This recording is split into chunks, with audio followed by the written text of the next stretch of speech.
خلاصہ نکال دیتا ہوں یہ کہ قرآن سب سے اعلیٰ ہے۔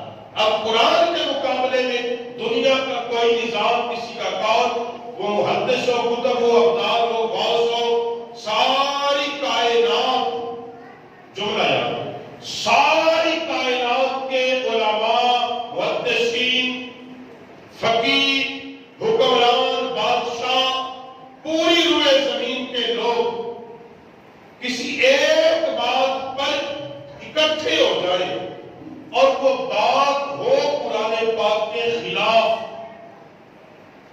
اس بات کو چھوڑ دیں گے، اللہ کے قرآن کو مانیں گے۔ سمجھ میں آئی بات؟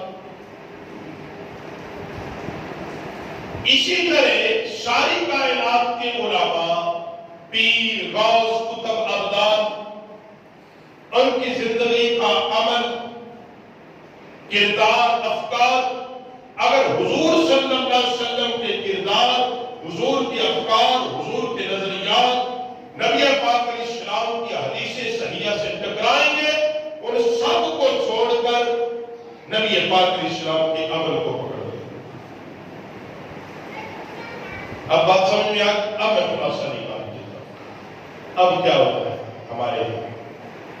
دیکھو قرآن پاک بعض چیزیں بیان کرتا ہے اور ہمارے نعت خواں، مولوی، پیر ایک بندے کے سامنے ہم پیش کرتے ہیں کہ دیکھو حضرت، یہ تیرے پیر کا جو عمل ہے یہ قرآن پاک کے خلاف ہے، یہ قرآن پاک کے خلاف ہے۔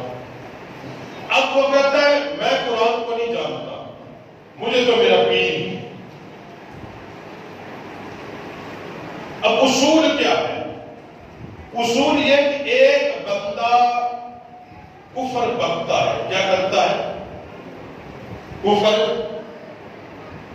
وہ تو کافر نہیں ہوا، کفریہ کلمات ہزاروں ہیں، ایک تو کفر بک رہا ہے۔ اب جو بندہ اس کے کفر کو سنتا ہے دل کی خوشی سے، دل کی، اس نے کفر بکا، وہ کسی صورت میں ہو، وہ ممبر پر ہو، وہ سٹیج پر ہو، وہ تھیٹر میں ہو، وہ فلم کا ڈائیلاگ ہو، وہ گانے کا ہو، وہ نعت کی صورت ہو، وہ شعر کی صورت ہو، کسی بھی صورت میں کفر بکنے والے نے کفر بکا اور سننے والوں نے جانتے ہوئے کہ یہ کفریہ کلمات ہیں اظہار خوشی کیا، یعنی کہ یہ نہیں کہا کہ یہ واقعی کفر بک رہا ہے، نہ دل میں بولا بلکہ ساری لایا، سبحان اللہ، کیا بات ہے، کیڑی گل نہیں، وہ سارے بندے ایمان سے خارج ہو جائیں گے، اور سب کا نکاح بھی ٹوٹ جائے۔ بات کو سمجھ رہے ہیں؟ یہ میں نے ایک بہت بڑی بات کی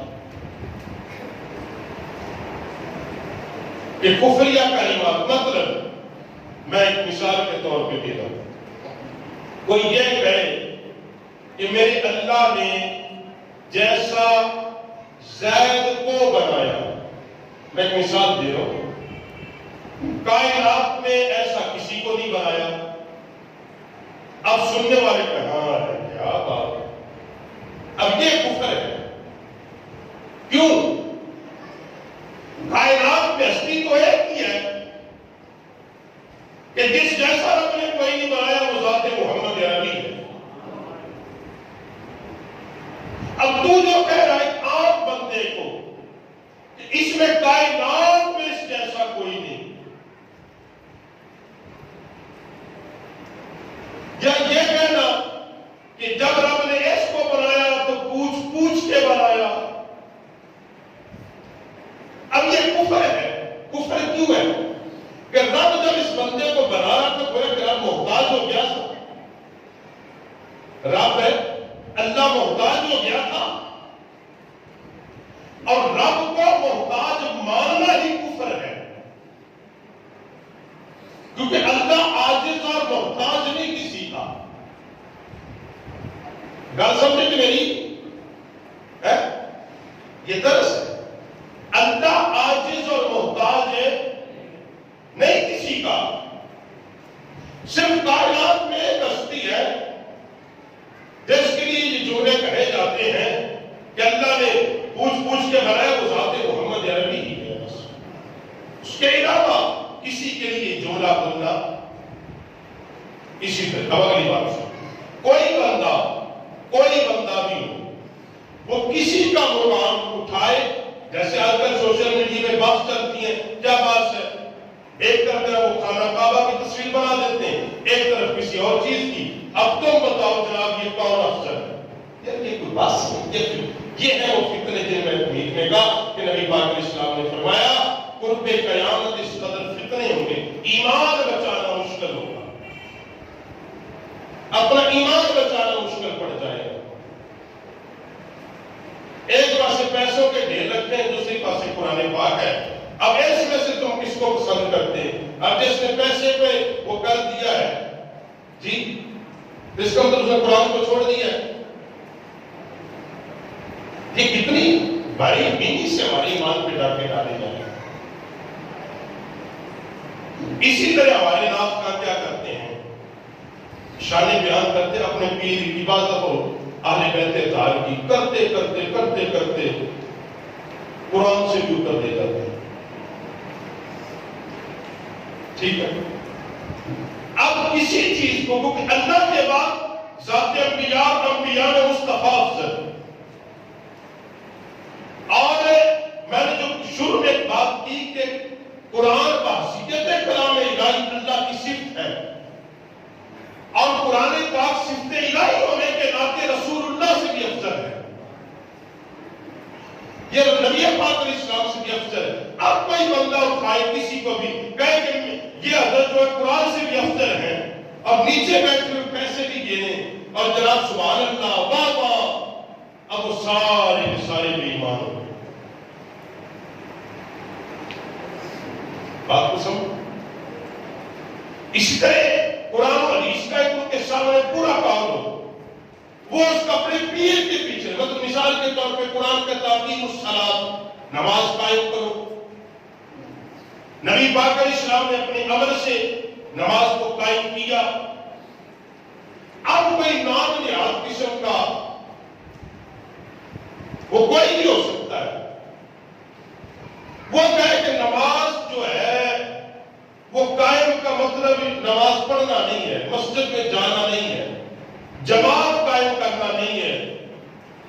اور اس کے ماننے والے سیدھے سادے لوگ کہیں دیکھو بڑے پہنچے ہوئے سرکار ہے، تو یہ جب کہہ رہے ہیں کہ دیر میں ہو جاتی ہے نماز تو پھر ہو جاتی. آپ وہ سراسر قرآن و حدیث کا انکار کر رہا ہے. کیا کر رہا ہے؟ وہ سراسر قرآن و حدیث کا انکار کر رہا ہے اور اس کے ماننے والے اس کے انکار میں اقرار کر رہے ہیں. وہ اس کی ہاں میں ہاں ملا رہے ہیں اور یہ کفر ہے. یہ کیا ہے؟ کفر ہے. میں نے اصول بتایا ہے. اصول کیا ہے؟ سب سے پہلے کسی مسئلے کو دیکھنا تو قرآن پاک سے دیکھیں. اس میں سے سمجھ نہیں آتا کہ نبی پاک علیہ السلام کی سیرت صورت عمل سے دیکھیں. سمجھ نہیں آتا پھر اجماع صحابہ سے دیکھیں. اور قیاس تو ہے ہی علماء کا کام، یہ عام بندوں کا کام ہی کوئی نہیں. قیاس جو ہے یہ عام بندوں کا کام ہی کوئی نہیں. یہ تو وقت کے جمہور علماء راسخ العلم علماء کا کام ہے کہ وہ اس پہ کام کریں. تو یہ میں نے اصول اس لیے آپ کے سامنے بیان کیا. ذات ہمارے ہاں یہ اس قسم کی کفریات ہمارے سٹیجوں پر ہمارے ہر شعبے وہ یہ جو ہمارے ہاں میوزک کا دھن چڑھا ہوا ہے اس کے اندر قوالی کی صورت میں نعت خوانوں کی صورت میں نام نہاد قسم کے واعظین. حضور نے فرمایا تھا قرب قیامت جب ہوگا ممبروں پر جہلا بیٹھیں گے، ممبروں پر جاہل لوگ بیٹھیں گے، ممبر ان کے حوالے ہوگا. اور پھر کیا ہوگا؟ کہ وہ لوگوں کو غلط فتوے دیں گے، خود تو گمراہ ہوں گے، لوگوں کو بھی گمراہ کر دیں گے۔ اس لیے آپ سے جو میری عاجزانہ درخواست کی ہے کہ جب کبھی مسئلہ پوچھنا اسے صحیح العقیدہ عالم دین سے پوچھا کریں۔ میں بارہا اس بات پہ تبلیغ کرتا ہوں کہ کسی کو کانوں کا چسکا پورا کرنے کے لیے کسی کی تقریر نہ سنا کریں، کسی کی تقریر کانوں کا چسکا پورا کرنے کے لیے نہ سنا کریں، اپنے عقیدے کو بچاؤ۔ اہل سنت کے نظریات، عقائدات پر جس تیزی کے ساتھ حملہ کیا جا رہا ہے شاید آپ کو سمجھ نہیں۔ ہمارے عقائد اہل سنت ہمارے بزرگوں نے آج سے 13-14 صدیاں پہلے متعین کر دیے، جی کتابوں میں لکھ دیے گئے ایک مسلمان کا عقیدہ کیا ہونا چاہیے، قرآن کے متعلق، حضور کے متعلق، حضور کے صحابہ کے متعلق، حضور کے اہل بیت کے متعلق، اولیاء کاملین کے متعلق کیا عقیدہ ہونا چاہیے۔ آپ یہ ایک نئی دیکھو کیا آپ نے شاید محسوس نہیں کیا، ہم محسوس کر رہے ہیں اس 2-3-4 سال سے جو ہے ایک نئے قسم کی بات سے شروع کی گئی ہے۔ یعنی کبھی تقابل کیا جاتا ہے صحابہ کا اور اہل بیت کا، تقابل پیش کیا جاتا ہے، یعنی کہ تقابل ہی کوئی نہیں آتا۔ ہمیں کیا آتا ہے کہ ہم ناپ ترازو پکڑے اور ناپنا شروع کرتے ہیں کس کی کتنی عظمت ہے۔ ازواج مطہرات اور اہل بیت کا، جی اسی طرح قرآن پاک اور جناب امام علی مقام، اس کو باس کو موضوع باس بنایا گیا۔ یعنی ایسے ایسے موضوعات جس پہ 13-14 صدیوں میں علماء نے خاموشی اختیار کی، بات ہی نہیں کی، ایسے موضوعات کو ایک چھیڑا جا رہا ہے اور پھر اس پہ بڑا شور و غل کیا جاتا ہے، بڑا شور و غل کیا جاتا ہے، اور پھر اہل ایمان کے جو جذبات ہیں ان کو مجروح کیا جاتا ہے۔ یعنی نبی پاک علیہ السلام کی سیرت کے حوالے سے، حضور کے کردار کے حوالے سے، حضور کی ازواج مطہرات کے عقائدات کے حوالے سے، اس لیے اس سے بچو، اپنے ایمان کی اصلاح کرو، اپنے عقیدے کی اصلاح کرو، یہ بڑا ضروری عمل ہے۔ ایسا نہ ہو کہ دھوکے میں مارے جاؤ اور تم کو ہمیں کسی نے بتایا ہی نہیں، ہمیں تو کسی نے آگاہ نہیں کیا، اگر کوئی آگاہ کر دیتا تو شاید یہ بات بن جاتی، یہ بات طے ہو جاتی، اگر کوئی ہمیں آگاہ کر دیتا تو یہ شاید ہم بہتری کی طرف اپنے عقیدے اور اپنے اعمال کی اصلاح کر لیتے۔ تو حضرات گرامی قدر، یہ ضروری عمل ہے، ضروری چیزیں ہیں، ان پہ نظر ثانی کی ضرورت ہے۔ اللہ پاک ہمیں اپنے عقیدے کی اصلاح کی توفیق بخشے۔ اس لیے کوئی نقیب، کوئی نعت خواں، کوئی یہ ان کے جھکاوے میں نہ آیا کریں، حضرات کے ان کے جھکاوے میں نہ آیا کریں۔ برائے مہربانی آپ ہمارے اسٹیجوں پر جو نام نہاد قسم کے ناطقون اور قوال اور جو کفر بک رہے ہیں، وہ شاید آپ کو نہیں اندازہ، وہ ہمیں اندازہ ہے۔ ہمیں آپ کے ایمان کی فکر ہے، ہمیں اپنے تمہارے ایمان کی فکر ہے کہ